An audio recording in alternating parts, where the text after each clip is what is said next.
Victor Perez was just 17 years old. He was a beloved son, brother, and friend. Victor also had autism. He faced the world with both the challenges and unique perspectives that came with his condition. Victor had cerebral palsy too. This made it difficult for him to move easily and impacted his coordination. He relied on the love and support of his family, who understood him better than anyone. Victor was also Latino, growing up in a community where cultural identity was intertwined with everyday life. His family was close-knit, their home a haven filled with laughter, love, and the comforting aroma of traditional meals. Victor loved to spend time with his siblings, playing games and sharing stories. Life wasn't always easy for Victor. He sometimes struggled to make sense of the world around him. Loud noises and sudden movements could be overwhelming. But through it all, Victor persevered, his spirit shining brightly. He had a smile that could light up a room and a laugh that was contagious. Victor dreamed of a future filled with acceptance and understanding.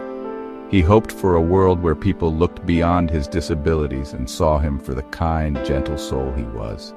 A world where differences were celebrated, not feared. Tragically, Victor's dreams were cut short on a fateful day in April 2025.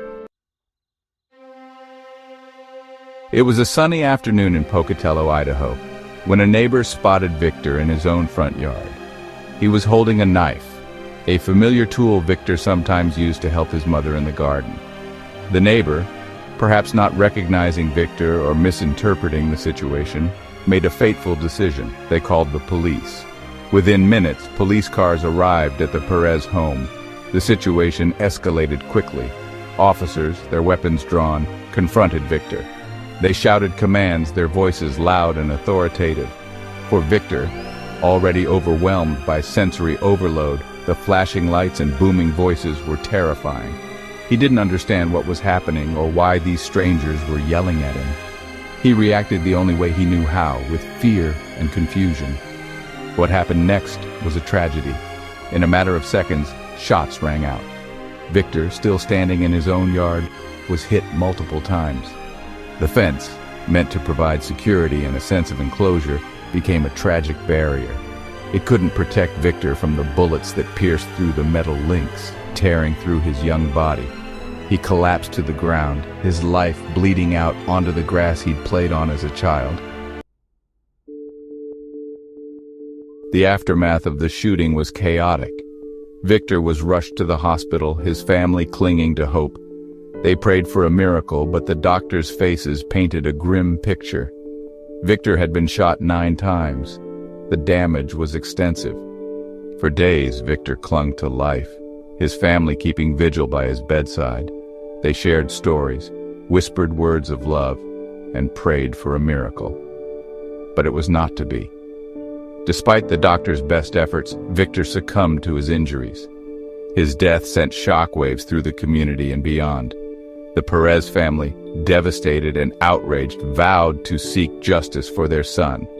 They hired a lawyer and filed a lawsuit against the city of Pocatello, the police chief, and the officers involved. Their case rested on the belief that the police had used excessive force and had failed to follow proper de-escalation techniques. The lawsuit argued that Victor, despite holding a knife, posed no real threat to the officers. He was standing in his own yard, separated from them by a fence. His disabilities, evident to anyone who took the time to observe, should have been a clear indication that he needed help, not deadly force. The tragic death of Victor Perez became a rallying cry for change. Across the nation, people demanded justice for Victor and accountability for the officers involved. Protests erupted in Pocatello and spread to other cities. Thousands marched in the streets, carrying signs bearing Victor's name and demanding an end to police brutality. The Autistic Self-Advocacy Network, or ASEN, condemned the shooting, calling it a horrific example of the systemic violence faced by disabled people, particularly those of color. They called for widespread reforms within law enforcement, including better training for officers on how to interact with disabled individuals.